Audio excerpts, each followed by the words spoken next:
What's up guys, Sio here with week 11 of the NES.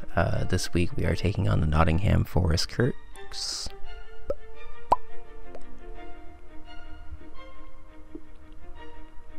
What's up guys, Sio here with week 11 of the NES. This week we are taking on the Nottingham Forest Kirks, coached by Weavile. If you guys have missed the past couple of seasons of us battling, Word and I have actually had pretty close games, regardless of what our records are at.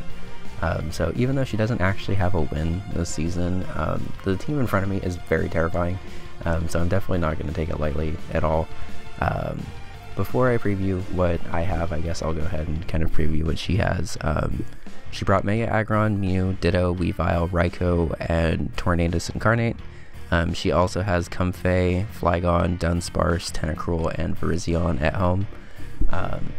So while there are a fair amount of shared weaknesses for me to take advantage of in this team, it's very, very, very fast. It's actually one of the few teams in the league that can actually keep up with my speed tiers a lot of the time. So I have to actually be careful of my speed for the first time in a while. And it also hits very hard, so this is probably going to be a pretty hyper-offensive game. Mostly because I left Tapu Fini at home for the first time. I figured she would have probably prepared pretty heavily for Tapu Fini, as the past couple of games have kind of made it a sort of team MVP at this point. So I kind of wanted to swerve and not bring Fini this week. So we'll see how that goes. So first up, we have Choice Scarf Dodrio with Quick Attack, Jump Kick, Thrash, and Frustration. Max Attack, Max Speed, and a little bit of Spadef. Frustration is obviously being run over Return this week because of that stupid Ditto. If you guys have never battled a Ditto before, it's actually kind of weird to plan around. Ditto comes in and immediately copies all of your stats, including any of your stat changes. So you have to be pretty careful about running specific moves to make sure that Ditto can't counter your team as easily. One way that you can do this is by running Frustration over Return, since Frustration / Return are happiness-based moves, and happiness is one of the few things that doesn't actually copy over when a Ditto transforms. It copies stats, but it doesn't copy happiness and stuff, thankfully.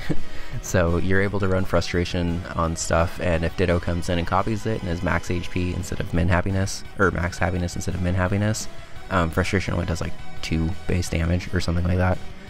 Like it's a ridiculous kind of amount of ways to wall Ditto, even without really walling Ditto, I guess.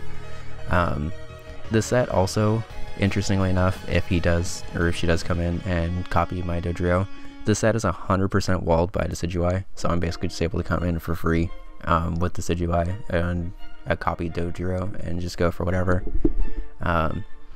Next up is an Expert Belt Rotom Heat with Hidden Power Ice, Volt Switch, Overheat, and Pain Split. I'm actually split defenses this week with Max Defense, Special Defense, and a little bit of Special Attack. Mainly designed to get as much HP off of Pain Split as possible while still being bulky, while still also not really giving her the best copy target for me. One thing you're definitely going to notice this week is that my EVs are a little bit weird, specifically because of Ditto. I figured if this thing wanted to come in and try to copy me, one of the few things that Ditto does not actually copy is HP. So I wanted to kind of have my stuff be as low HP but bulky as possible, or alternatively as high HP but as unbulky as possible, just to be able to kind of take advantage of the fact that some of my HP is a lot higher than hers. Next up, we have Culberberry Jirachi with Stealth Rocks, Reflect, Wish, and Iron Head. Again, a little bit more of a support Jirachi. I've kind of just noticed with this team in general that support Jirachi seems to work a little bit better than like a pure offensive Jirachi. Hindsight's 2020, I guess, but I didn't really draft the best team to support Jirachi, so I guess that's what ends up happening. But Stealth Rocks works very well against her team, so the second I get it up, the only thing that can really remove it is Defog Mew. And honestly, if Mew's Defog, that like alleviates kind of a lot of pressure from me, because that's one less thing that I can do. So I want to get rocks up pretty early with Jirachi. But first, Life Orb, Thick Fat Hariyama with Close Combat, Knock Off, Bullet Punch, and Protect.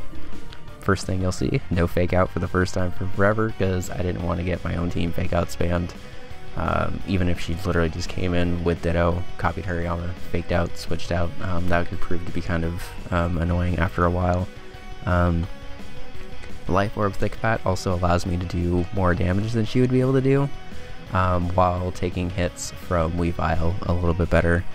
The Thick Fat was mostly for Weavile, to be perfectly honest, and in hindsight it actually probably would have been easier for me to just go Flame Orb Guts again, because I didn't really think about it until after the battle, but Ditto wouldn't have gotten the Guts boost unless I statused it. And even then, if it got the Guts boost from being statused, it would have had to have been paralyzed or something. So it probably wouldn't have really mattered long term, I guess. Actually looking at my roster, I don't even have status, so I don't know why I didn't bring Flame Orb. But I guess I just wanted the bulk to be able to switch into Weavile hits a little bit easier if I needed to. Bullet Punch still OHKOs, so I guess it doesn't really matter. I didn't need the extra damage from Weavile specifically.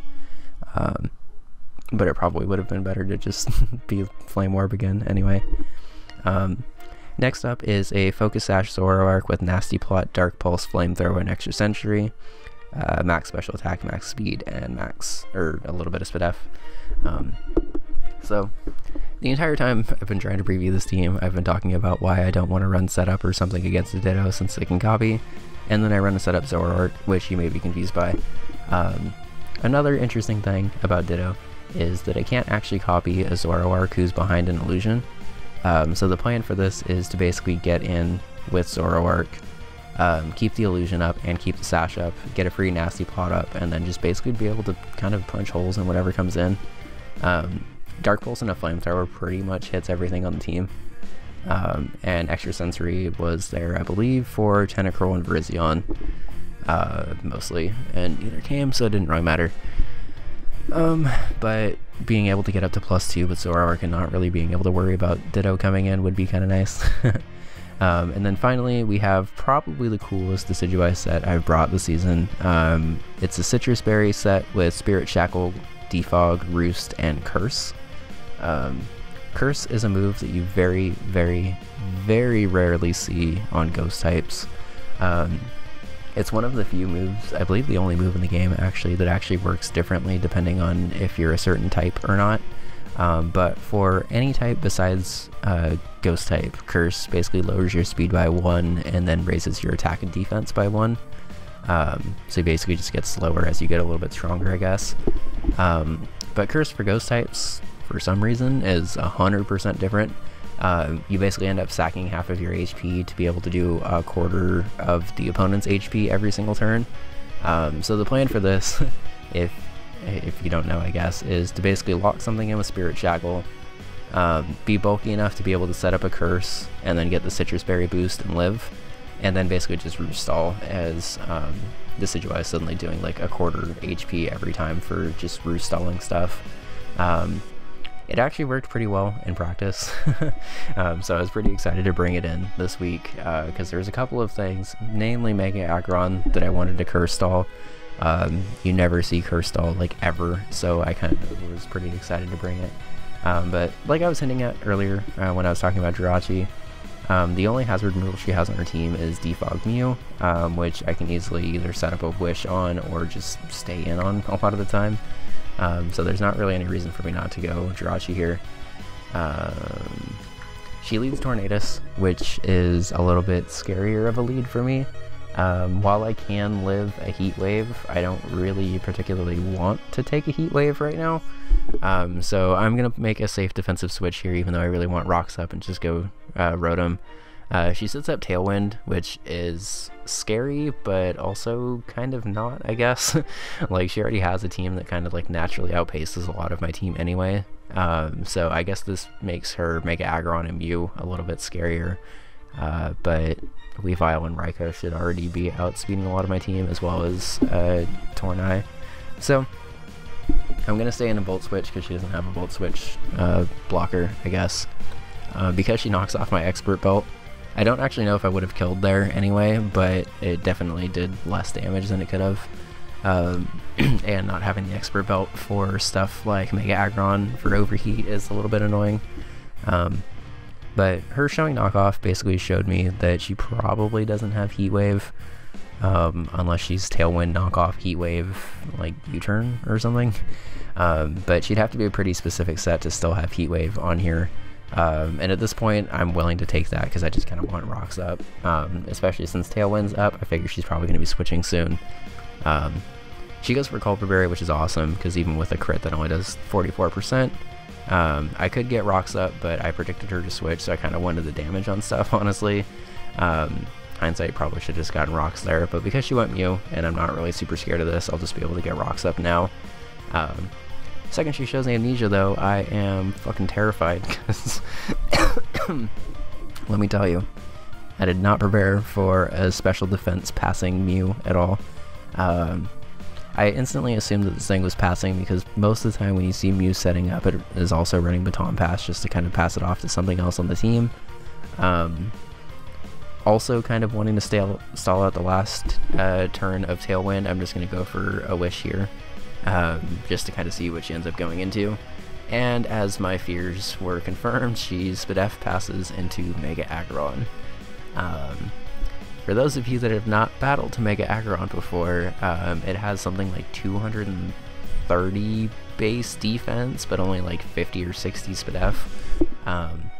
So, doubling up on that Spadef basically makes Mega Aggron impossible to take down very easily.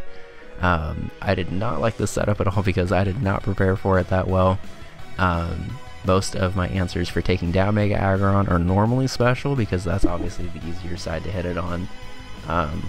So right now it's actually kind of looking like Rotom and Zoroark can't really touch Mega Aggron very much. I'm running Calcs and it's doing like a pathetic amount of damage even with an overheat, so I'm just going to stay in and get my Reflect up because my only real answer at this point honestly is to use my stall Decidueye. But with the Reflect up, I should very easily be able to live heavy slams and stuff like that. With the Reflect up, I was also able to live an Earthquake and then recover back up if I needed to. Predicting the Earthquake now, I'm going to go to Decidueye and just try to set this stuff up, because as you're about to see, an Earthquake doesn't really do that much at all. So here, the plan, Spirit Shackle, lock this thing in so it can't switch out, Curse, get the Citrus Boost, which should allow me to live the next hit, and then I could just restall from there as I start to wear this thing down. So, plan engaged, Spirit Shackle, no longer escape, Heavy Slam crit, completely blows up everything. I'm not gonna lie, I was salty as fuck by that crit. I try to not be very mad about crits, but I was very, very, very, very excited to use Curse Decidueye this week because it actually did work. I promise you that it worked. I don't know if Super Nerd's watching this video, but maybe he can leave a comment confirming that it worked because I was actually pretty excited to Curse stall stuff with a Ghost type. Obviously didn't work, so now my next best option, which is never a very good option in any universe, is to come in and fire off a close combat on Mega Aggron. Especially since I'm actually not very attack invested and I'm basically relying on Life Orb to do my damage here. This is not a good investment at all. Close combat still actually looks like a 2-hit KO, so I'm going to stay in and go for another one. Unfortunately, she's also the rest Mega Aggron, and doubly unfortunately, I got a really good roll in the first one and not like an average roll. So close combat's not even a 2-hit KO. Because Hariyama is super important, specifically for bullet punching Weavile, but also for hitting anything else on the team. I'm kind of forced to switch out here, but this is definitely not a good situation for me to be in.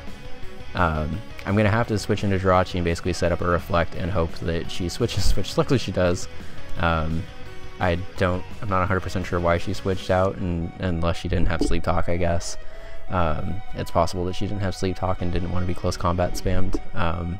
So that's nice, at least, but unfortunately I'm right back to where I was before, where she can just spit F pass again. Just going to do Iron Head, just to kind of gauge what else she wants to do. Gonna be honest, I'm not 100% sure what Giga Drain was for. I assume Tapu Fini, but I don't think it would have really done a ton of damage to Tapu Fini anyway. I could be wrong because I didn't actually run that calc, but So her showing Amnesia, Giga Drain, and Baton Pass so far is a pretty weird Mew set, but that's kind of what Mew's known for. But again, there's really no reason for me not to set up a Wish here, because even if she shows Shadow Ball, I should be able to live.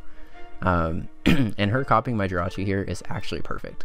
I didn't mention it during the team building thing, but Jirachi is actually also like one thing I did when designing my team, and something you kind of have to do whenever you play a Ditto team in general, is you have to make sure that your own team can't beat yourself, because otherwise you just get swept by your own Pokemon and you feel really dumb. So one of the cool things about this Jirachi set is it's actually completely hard-walled by Rotom Heat. I didn't believe the calc as I was going in, but Iron Head to Rotom Heat only does like 10% or something like that, like with a high roll. And because I was not HP invested and was actually just defense invested, passing that Wish means that I get full health back pretty much. So even though HBK was talking shit about how I was doing that play, I was reading the little chat off to the side, and he was talking about how I didn't do that play right, but I was actually pretty happy with how that sequence went. I got Rotom Heat back up to full, even after switching into Rocks. Jirachi's not doing anything to me, so there's really no reason for me not to stay in.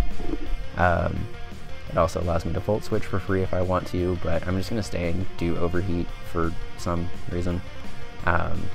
Hindsight, I'm not actually sure why I went for Overheat, because it was pretty obvious that she was going to switch out. Like even if she wanted to stay in and try to get Serene Grace flinch hacks against me, each flinch was only doing like 6% damage or something, so so I should have probably just Volt Switched out and gotten the momentum and tried to get in against Mew with something a little bit stronger than a -2 Rotom Heat, because again that just lets her set up Spadef, which is not good. I'm just gonna go. It kind of sucks that I have to break my Focus Sash here with Zoroark, but I don't have any removal anymore, so I kind of am forced to do that, I guess. So I just go Zoroark here. I figure she probably knows I'm Zoroark. One of the benefits of me being Thick Fat Hariyama over Flame Orb, though, is that it's at least a little bit less obvious what my Hariyama / Zoroark health should be at. And one's obviously not statused while the other one's just sitting there, so so that's kind of nice, I guess. I'll be able to potentially scout if she forgot. I guess I'll be able to potentially scout for some psychic coverage if she forgot what health I was at. If she does stay in and go for a Giga Drain or something, I'll be able to live it pretty comfortably, and at least get a nasty plot up to be able to kind of counteract her Spadef boost. The crit's a little bit annoying, actually. I wish that it wasn't, but because of that crit, she ended up getting just enough recovery back that she ended up living there, which kind of put me in a pretty terrible position, actually. Like the actual, like the Giga Drain crit in terms of it being a 2-hit KO or 3-hit KO on my part didn't really matter, but saving her from dying was obviously a little bit more annoying. So I'm going to tell you right now that I end up switching out here even though I'm a +2 Zoroark, and the reason I do that is because this is not the situation that I wanted to be in where I could get Ditto to not copy me. As I was talking about in the beginning of the game, Ditto is unable to copy Zoroark if the illusion is still up, but because the illusion's gone and I'm just like a regular Zoroark sitting in front of her, she would be able to basically come in after I kill off Mew, take my +2, kill off Zoroark, and then do a ton of damage to something else. The only thing I could do if she did copy my Zoroark is to basically either take 60% on my Hariyama, which I don't even think it's at 60% anymore, so that wouldn't really work very well. Or I would be forced to try to outspeed with Dodrio and go for a jump kick or something. Hindsight, Dodrio probably would have been the better play here, but I've already missed a jump kick this season, to be perfectly honest, so I didn't really want to rely on that unless I absolutely had to. So I'm going to switch out here, even though she's basically just going to get a free Giga Drain off on Rotom Heat. It's not really going to do that much, so I guess it's not really the end of the world, but this thing being at +2 Spadef and back up to a pretty decent amount of health is actually kind of a little annoying. everyone in the chat was confused why I switched out there, but I kind of wanted to explain why I didn't want to let Ditto come in for free. I also wanted to keep Zoroark as a sack, because I've noticed in a couple previous games that I tend to sack stuff pretty quickly. Like, once stuff is done its job, I'm like, alright, you're done. But I end up needing it later in the game as a possible late game setup, I guess. So I end up having to make the play into Dodrio anyway. But I wanted to just get a cleaner switch, and just make sure that she wasn't going to try to pass into something first. So good news, at least, is that I have clearance in here and can just fire off a frustration on stuff if I want to. And I do, because Rufus is starting to look a little scary. The fact that she sends in Weavile here is a little terrifying as well. If she's Scarfed Weavile, which is very unlikely, but possible enough that I'm a little terrified of it. If she is Scarfed Weavile, she actually outruns my entire team here and can hit pretty much everything for pretty good damage, actually. So I'm actually going to scout here. I'm going to double out and go ahead and sack off my dead Zoroark at this point. It's going to show me sacking off Hariyama and mess up everything over here, but I'm actually going to sack off Zoroark, who's still disguised as Hariyama. If she stays in and Icicle crashes, it shows me that she is confident that she outspeeds Dodrio, even though I've run it Scarfed like pretty much every single week. So that's not good, but... So, sack off Hariyama slash Zoroark, even though it shows I sacked off Hariyama. And she goes for an Icicle Crash, which shows to me that she's Scarfed, at least. If she's not Scarfed, I'm able to live a knockoff because I don't have an item, and I should be able to very, very, very easily kill with an Iron Head. So I'm just going to try to go for that. She misses her Icicle Crash, which is annoying, but I end up getting my Reflect up. I forgot I actually went for Reflect first. But I kind of wanted just to make sure that if I needed to switch and take a hit with something else, the Reflect was up and I had that there. I guess that's why I went for Reflect there. So now I'm just going to try to spam Iron Head as much as I can. She ends up getting a flinch, which is a little annoying. But I get the Iron Head anyway. She told me after the battle that she was a King's Rock set, which is kind of confusing for me. So for those of you that don't know, King's Rock is an item that basically adds a 10% flinch chance, I believe, to moves that don't have a flinch chance already. It's a pretty niche item a lot of the time. You normally only run it on stuff with Skill Link to try to get like a 50% chance to flinch on some stuff. But I think it was actually used incorrectly here because I'm pretty sure it doesn't add 10% flinch chance to moves that already have a flinch chance. So like Icicle Crash wouldn't get like a 40% flinch chance or whatever, it just stay at 30. So I'm not sure if that's what that set was or not, but if it was Scarfed, I handled it well. If it was King's Rock, I managed to handle it kind of well too, I guess. Then Mega Aggron comes in. I do not want this thing just setting up in my face, so I'm just going to fire off an Overheat now. I don't care how predictable it is, but this thing needs to go, and it goes, so thankfully. But then Raikou comes in. I want to talk about Raikou because it's kind of just been sitting there for 27 turns. I have no idea what Raikou set this is going to be, but the fact that I haven't seen it for 27 turns makes me scared that it's a sub-call mindset. Especially since both of the special hitters that I have at this point don't really hit it that well. Hariyama takes a hit, but not super well. And Dodrio does not kill this thing from this range, so I have to be pretty careful about this. I'm gonna end up just sacking Rotom here because I don't want to have anything else on my team take the hit, basically. Aura Sphere kills, which it looks like it probably should have anyway, so I'm just gonna go Hariyama. Aura Sphere doing that much shows me that it's choice specs even before I knock it off. I want to explain why I went for knockoff instead of close combat though, because I do think that it was a play that kind of made the end of the game a little bit more tense than it needed to be, but I was also afraid of her trying to preserve her At the time, I was worried that it was Scarfed and outspeeding my Dodrio. So I was worried about her trying to preserve her Scarfed Raikou to be able to outrun the rest of my team and just fire off Thunderbolts and win. So predicting the Scarf Thunderbolt, I went for a knockoff. Also predicting a possible switch into Ditto, I predicted the knockoff. If she would have actually went Ditto, that could have actually proven to be a problem, because Ditto without its Choice Scarf could have actually done a lot to the rest of my team. But she stays in and gets rid of the specs, so ultimately it's still a bad play on my part, I guess, because she wouldn't have outrun Dodrio and I could have just killed it with frustration anyway. I could have killed this thing pretty easily with a close combat if I would have just went for it, but I was convinced she was either going to switch or not do that much damage, I guess. So I'm just going to go for the Bullet Punch, do my chip damage, and die because I can't switch in it anyway.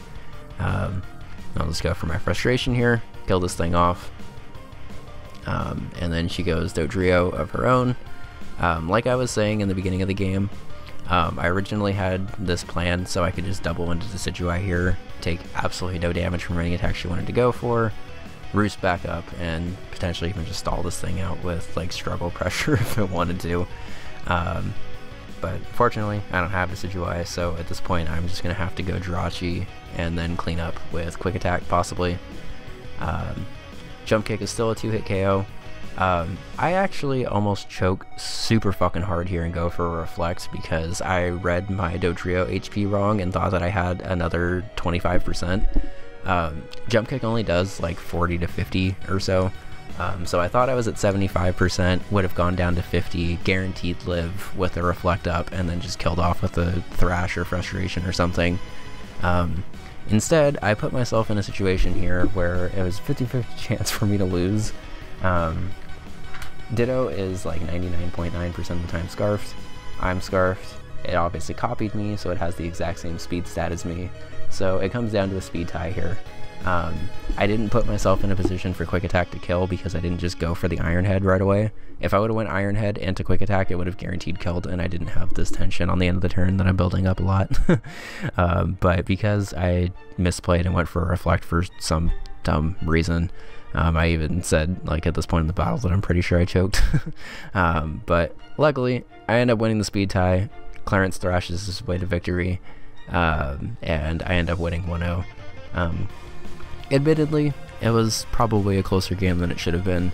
I'm not really a fan of how I handled that end game. Specifically throwing up that last Reflect made absolutely no sense whatsoever. And nearly cost me the game. But good news is with that 1-0, we are still faintly in playoff contention. It requires us winning next week against the Aston Charizards, coached by the Mad Danny. If you don't know, Danny is the 3-time NES champion, so any ounce of me taking him lightly is gone, I guess. I wouldn't really say I'm like nervous for the battle because Danny and I actually don't really battle that often, and we actually normally have pretty close games every time. He has a playstyle that I think actually works well against my playstyle, so it should be a pretty fun game. He obviously has a really good team and is currently the first seed in the playoffs, so even if we are eliminated from playoff contention before the end of our game, I guess, I'm still going to be trying to go for it. I'm 5-6 right now, so at the absolute worst, I'll be 6-6 if I win. That sounds like John Madden level commentary, I guess.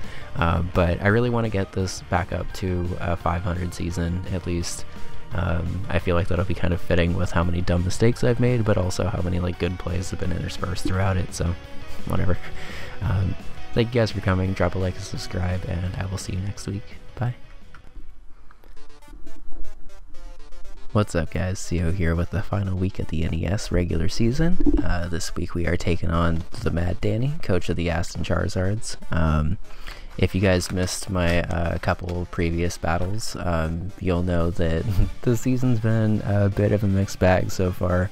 We're 5-6 with a negative differential. Danny is the first seed in the playoffs, so he already has this locked up. As of me battling, I still need a couple of battles to go my way. to be able to make playoffs, but I got to take care of my shit first and win here. So I'm gonna block out I need like 4 other coaches to lose or something for me to be able to make playoffs at this point. But it is still possible, so I'm not gonna give up yet.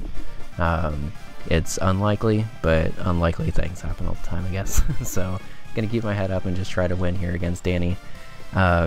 Before I get into what I brought, it's pretty important to preview what he brought, because I was actually pretty surprised by the team that he brought this week. He brought Seismitoad, Druddigon, Feraligatr, regular Gardevoir, Mega Scizor, and Fernape. He left behind Shaman, Gourgeist, Zapdos, Crocodile, and Regirock. I even admitted to Danny, like during the battle, I was floored that I didn't see either Zapdos or Crocodile.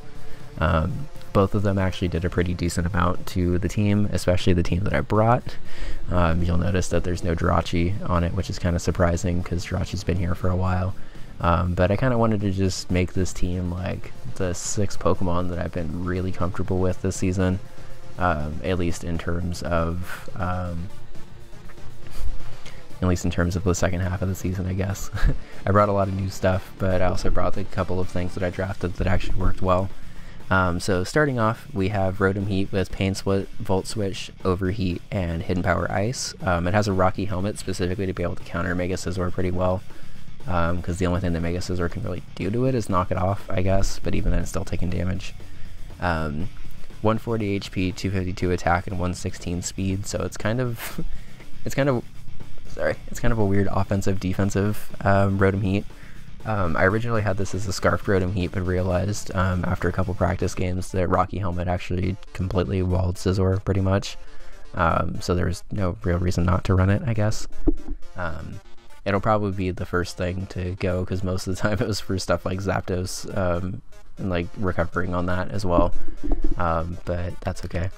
Next up, we have Mega Beedrill with Knockoff, U-Turn, Poison Jab, and the Heat of the Week, I guess, and Fury Cutter. Fury Cutter is a base 45 bug move, or base 40 bug move, I believe, that doubles every turn you use it, up to 160, I believe. So basically, if you use it 3 times in a row, it suddenly becomes, like, unbelievably strong, and even stuff that should be resisting bug-type moves does not resist bug-type moves anymore. Max attack, max speed Jolly, actually, which seems a little weird given his team. But because I am max speed Jolly, I'm actually able to outrun +1 for Alligator, which is nice. Danny actually has a pretty slow team overall, especially since he didn't bring stuff like Scarf Crocodile. So I should be able to outrun that pretty nicely, I guess. Next up is Yachiberry Donphan with Stealth Rocks, Earthquake, Ice Shard, and Rock Slide. The Yachiberry this week was for Ice Beam coverage, but I'm going to be honest and say I don't really remember what it was Ice Beam coverage for. Max HP, max attack, and a little bit of Spadef. Again, the goal with Donphan, like it is pretty much every week, is to get up rocks and keep up rocks.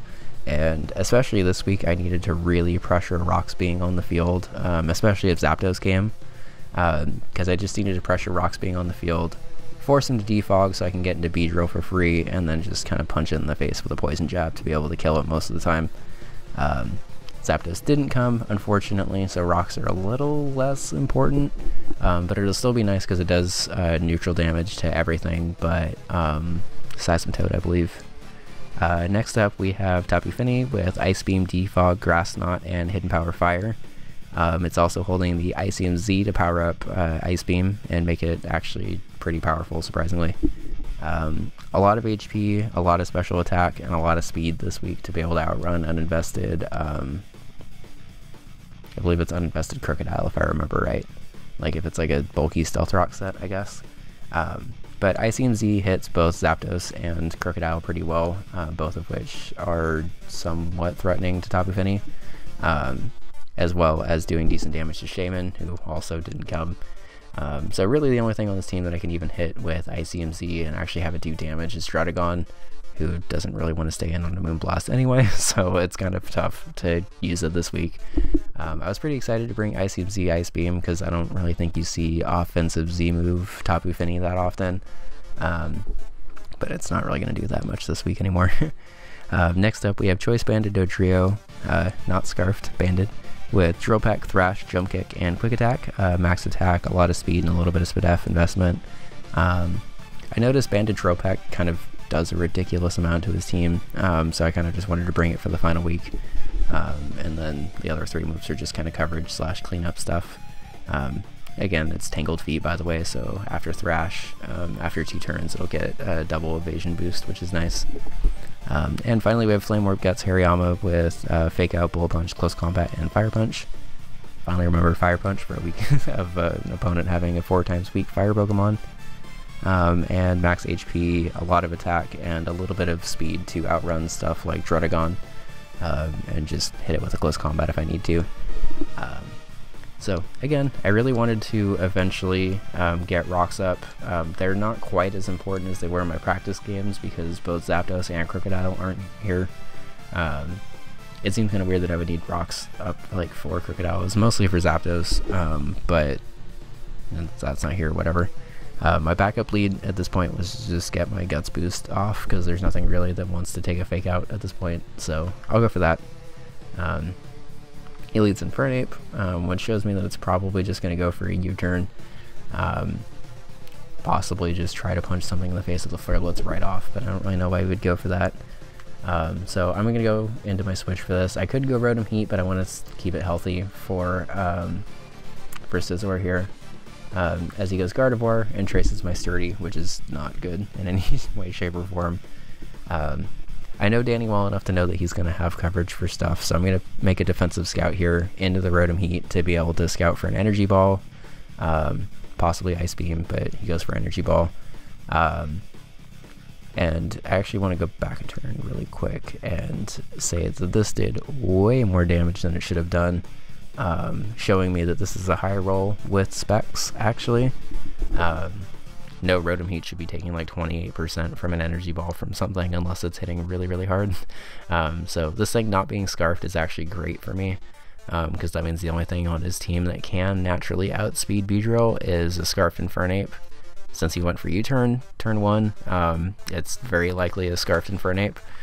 So I already know a couple of his sets right away, which is kind of nice since it's only turn 3. It does make Gardevoir a little bit more annoying to switch into though, so I got to be careful with that. And here I just go for a Volt Switch on the off chance he makes a Metal Ground play and goes into something else. I could have had Hidden Power Grass on this thing, but I honestly didn't really want to plan super heavily for Seismitoad since he just picked it up. I figured it was going to be coming this week, so I wanted to have some kind of coverage for it, but I also didn't want to plan extensively for Seismitoad. He doesn't bring Seismitoad, and then I'm stuck with a team that's not really prepared for this, I guess. So I'm just going to switch Tapu Fini here. He's probably not going to go for a Poison Jab right off. He does even better and goes for a knockoff. Because I'm Z move, it only does like 60 damage and like 8%, so whatever. And here I get a chance to fire off a Grass Knot, so I'm going to. Grass Knot's not the most common coverage on Finny, so I figured he didn't really expect it, and because I am pretty bulky, I'm able to take that Poison Jab very easily. So because Grass Knot kills here, I know that, and he knows that, I guess. I'm expecting him to double into something that wants to take that hit very well, whether it's Druddigon, Scizor, or Infernape. It doesn't really matter to me, I guess. Bless you! It doesn't really matter to me, I guess, but I want to switch into Rotom Heat here just to make sure that I have like a good coverage for any of those options. He instead goes Gardevoir, which is a little bit riskier, but ends up paying off for him pretty well, I guess, because now I'm back in against Gardevoir, and nothing on my team wants to take his Specs hit. So I'm just going to try to do damage, predicting him to switch out again. Unfortunately, he gets a crit, and my Hidden Power Ice does nothing.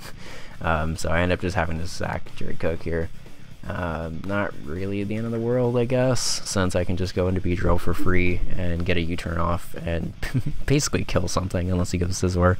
But I basically get a huge hit off on something. So gonna Mega Evolve, go for the U-turn, just wipe out Seismitoad because why not? And then go Tapu Fini because I either get to fire off Icy and Z if he goes Druddigon for some reason, or just regular damage off on other stuff, I guess. I don't actually have Surf, which is kind of annoying because Infernape's just sitting there like threatening me left and right, and I can't actually hit it. But Surf isn't really very good coverage against his team because it's resisted by both Feraligatr and Druddigon, and immune by Seismitoad, so I didn't want to bring it this week. He forces me back out because I'm afraid of an Iron Fist boosted Thunder Punch, but he obviously just goes for the U-turn. I need to break this chain because it's pretty obvious that he's just going to keep pivoting all over me. So I need to just do damage, get chunk damage off, and he shows that he's leftovers, which is nice because he's probably a bulky Druddigon at this point. With how much he's pivoting around, I'm realizing the rocks are a little bit more important than I perhaps initially assessed. So even if it kills my Druddigon, I want to get rocks up at this point. Him getting rocks up actually isn't the end of the world, even though I have 2 things that are weak to rocks. Because I'm not really planning on this game taking a whole lot longer, fingers crossed. I'm hoping that my pivoting around is a little bit more limited. So I'm just going to go ahead and fire off another Earthquake because I just want to get damage on this thing. If I can get damage on this a little bit more, I won't even need to go for the Z Ice Beam to be able to kill this thing off. I was mostly going to go for the Z Ice Beam and the chance that this thing was Assault Vest, but since he went for Stealth Rocks and showed leftovers, he was obviously not. So I'm just going to go for an Earthquake, get good chip damage off, and he goes for a Dragon Tail to phase me right back into Beedrill, which is awesome for me. Again, U-turn either gets a kill or it gets me momentum, so there's really no reason for me not to go for it. He chooses the kill, which is probably the right play on his part, and I'm just going to go for Hariyama to try to get a Fake Out off, basically. He reads that and goes Scizor, but I am perfectly fine with this because I actually have Fire Punch for the first time. He just goes for the Bullet Punch to get damage off. I wipe out Mega Scizor, and suddenly nothing on his team wants to take a Poison Jab at all. He goes for Alligator, but again, I don't... Between this and Mega Scizor, I mainly just wanted to stay in and make sure that neither of them set up, because getting either of these things set up too far basically means that I lose. So when he went hard for Alligator here, I realized that my best course of action was just to stay in, close combat on the chance that he Dragon Dances, and then just kill with Beedrill after. Or if he just goes for the damage, I'll go into Tapu Fini, get that damage that way, and then kill with Beedrill after that. He chooses to just Waterfall, kill me, so I'll go Tapu Fini. It's a very scary proposition letting this thing set up for free, but I know Grass Knot into any move is going to kill unless he's like Rindo Berry for Alligator, I guess. And if he was, good prep on his part, but even then I think Poison Jab would have still killed. And because I am Jolly Max Speed, which is the only set I believe that actually outspeeds a +1 for Alligator, I am able to actually go for the Poison Jab and get a kill here. So Beedrill coming in with 3 kills to kind of just wipe out half of Danny's team is really nice. I'm going to go ahead and sack off Donphan here because I don't really need it anymore, and something needs to take a Flare Blitz. And at this point, I actually got a little scared because I forgot that I was banded instead of scarfed. If I'm scarfed, I just click return or frustration or anything here, basically, and win. But because I'm banded, he actually outspeeds me by 2. So I have to go for a quick attack here, let Clarence drop. Between the quick attack and the Flare Blitz recoil, he'll actually end up killing himself off. And if he switches Gardevoir, I can just go for 2 quick attacks, I believe, and kill. But if he stays in, kills himself off, Beedrill should outspeed and kill. Clarence isn't having any of that, just quick attacks and kills it anyway. But I don't actually think that crit mattered, even though it technically did, in that I was able to finish this game with Dodrio instead of Beedrill. But it basically just changed what got the kill at the end of the game. And that crit also didn't matter at all. So ending the season with a 1-0 against the 3-time champ and knocking him down a seed is kind of nice. Good game, Danny. I feel like we both played pretty well, and it was just kind of a game where I had type and speed match up pretty well. But overall, I'm pretty happy with things. Even though we went 6-6 this season, it's not like the best record in the world, but it's also not the worst, I guess.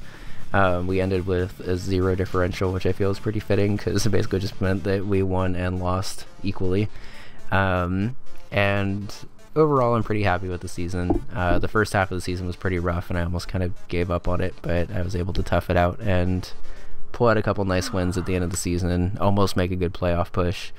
There may be a draft recap coming at some point, but I gotta get going, so thanks guys.